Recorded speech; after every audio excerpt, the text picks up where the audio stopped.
So this next one is with someone who rents right now.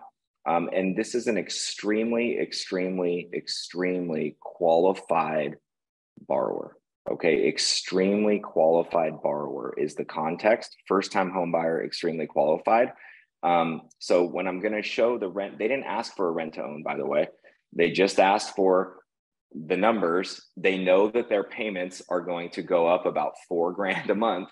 They know that before they even talk to me, right? But they're ready for home ownership. They have a sweet deal on a rental, but they're ready to own a house and they're totally prepared for it. Low debt to income ratios, good down payment savings, etc. Okay, so context is always important. Now, I created the rent to own anyway, okay? Just because I think that in this scenario context, once again, that showing them, right, like rent versus principal paid, net worth over time, as well as I wanted to show them what the difference in payments are between every $50,000 increment that they go up. Okay, so I accomplished all of that in one scenario. So in the first column is the rent, right? What they pay right now. In the second column, I'm showing they want to see 1.3 to 1.4 million. I use a static interest rate in this scenario, by the way, not different. Whenever I'm comparing purchase price ranges, I use a static interest rate. Whenever I'm comparing just a purchase price with different ways to finance it, I'm using multiple interest rates. That's important for you to know. Okay, so in this scenario, all I did was walk them through and showed them that, hey, 1.3, your payment is $82.49, right?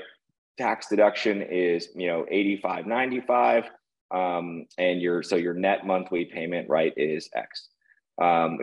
Principal paid is $895. This is your net payment. I didn't even show tax deduction on these people because their goal is to get the monthly mortgage payment at $8,000 or less. And all of these are under $8,000. Okay, so that's really important for you to know.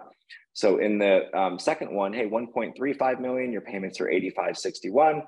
And at 1.4 million, your payments are $88.72. So I walked them through that. And then the questions they asked are great because I ended it with the purpose of me really showing you this is just that for every $50,000 you go up or down, whether you go to 1.25 million or you go to 1.45 million, it's a difference in monthly payments of about $277 a month, right? So if you find the house that you really want to make an offer on and you get countered and it's $25,000 higher, would you want to miss out on owning that house if it only cost you $138 more a month? Right? And that was what I said in the presentation, in the video. So the email response I got from these individuals was awesome. I'm happy to share a snippet and send it to Dave and the crew. It said, first of all, and by the way, when I'm reading this email, when it said, first of all, I did get nervous, just so you know. No one ever wants to see someone email or text you, first of all. I was like, oh crap, right? Like, first of all, it said, first of all, this is super impressive. Super impressive. The video, the explanation. So anxiety level went down. I was like, home run. Okay, I did something right.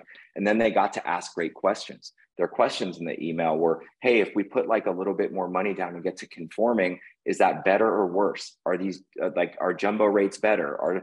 They were asking me all the buying questions. The buying questions. Like, you want that. So that is another great scenario of rent versus own, even when the payment is a lot higher, is my point. It doesn't mean that they don't want to do it, especially when I show them their net worth would be 4x over 15 years by simply owning the home, paying down a loan with a 3.3% appreciation rate. Okay, so that is the strategy for someone that's super qualified. Show them a price range, show them the difference in monthly payments, counter the objection on if they get countered for a higher offer price, by the way. It only costs you $138 more a month. Would you want to miss out on your dream home for $138 a month? There's a lot of strategy inside that one TCA right there.